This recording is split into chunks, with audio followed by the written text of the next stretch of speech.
You've probably heard your friend say something like, "I'm a Scorpio sun, but my moon is in Cancer, and I have a Libra rising."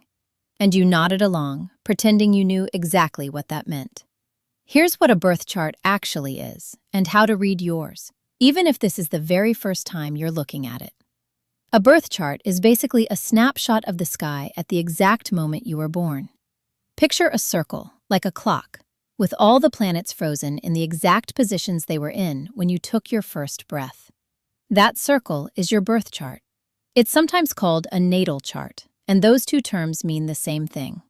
Every person's chart is different because the sky is constantly shifting.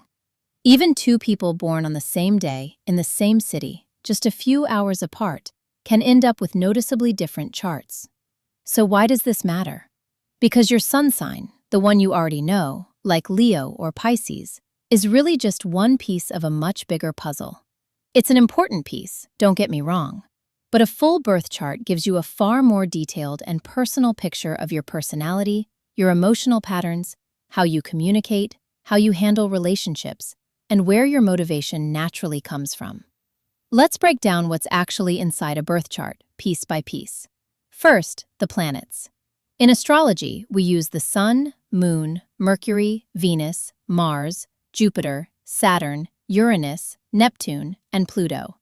Each planet represents a different part of who you are. The Sun represents your core identity, your basic sense of self. The Moon represents your emotional world, how you process feelings and what makes you feel safe. Mercury represents communication and thinking style. Venus represents love, attraction, and what you value. Mars represents drive, assertiveness, and how you take action. The outer planets, Jupiter, Saturn, Uranus, Neptune, and Pluto, tend to describe broader patterns, like growth, discipline, and long-term change, often shared by entire generations rather than being unique to just you. Second, the signs. Each planet in your chart sits inside one of the 12 zodiac signs, from Aries through Pisces. The sign a planet is in shows the style or the flavor of how that planet expresses itself. So your sun sign shows the style of your core identity. Your moon sign shows the style of your emotional world. Your Venus sign shows the style of how you love and connect. Here's a simple way to think about it. If the planet is what is being expressed, the sign is how it's being expressed. Third, the houses. This is where a lot of beginners get a little lost, so let's keep it simple. Imagine your birth chart circle sliced into 12 sections, like a pizza cut into 12 pieces. Each slice is called a house, and each house represents a different area of life. There's a house for communication, a house for home and family, a house for career, a house for relationships, and so on, all the way through 12 areas of life. When a planet falls into a particular house, it tells you where in your life that planet's energy tends to show up most strongly. So, to put it all together, the planet is what, the sign is how, and the house is where. Now, here's something a lot of beginners don't realize at first. Your sun sign is not your entire personality. It's just where the sun happened to be when you were born. That's exactly why two people can both be a Taurus and still seem pretty different from each other. One might have a fiery Mars in Aries, giving them a much more direct, energetic drive, while another has Mars in Cancer, giving them a softer, more emotionally protective approach to going after what they want. Same sun sign, very different overall chart. This is also where the rising sign comes in, sometimes called your ascendant. Your rising sign is the sign that was rising on the eastern horizon at the exact moment and exact location of your birth. It often influences your first impression, how others perceive you when they first meet you, and sometimes even your general demeanor and appearance. Unlike your sun sign, which you can find with just your birth date, your rising sign requires your accurate birth time and birth location, because it changes roughly every 2 hours. If you're not sure of your exact birth time, even a small difference can shift your rising sign and shuffle around your entire house system. A really common misunderstanding is thinking your sun sign alone can predict how you'll act in every situation. In reality, your sun sign describes your core identity, but your moon might tell a very different emotional story, and your rising sign might shape how strangers perceive you before they even get to know your sun sign traits at all.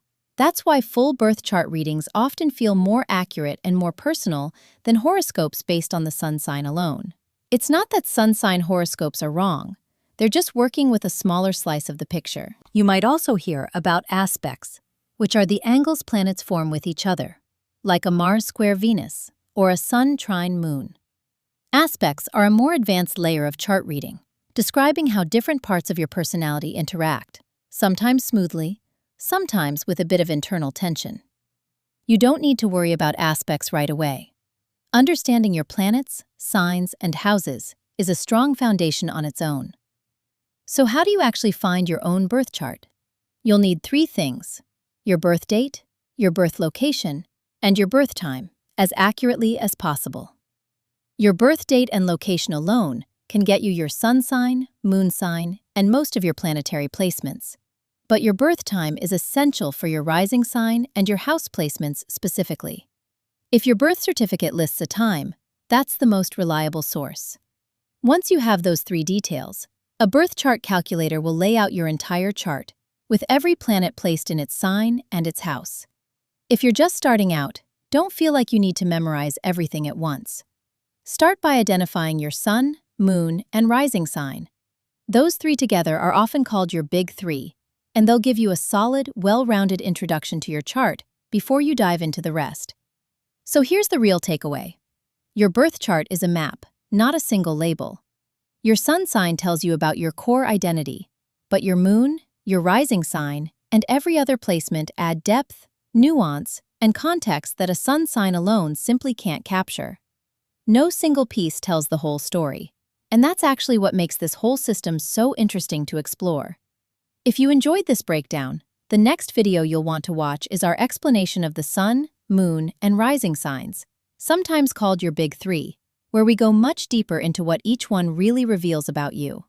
Drop your sun, moon, and rising sign in the comments below. I'd genuinely love to see how different everyone's combinations turn out to be. And if this helped make astrology feel a little less confusing, give this video a like, subscribe to my daily horoscope for more beginner-friendly breakdowns, and head over to mydailyhoroscope.org for more.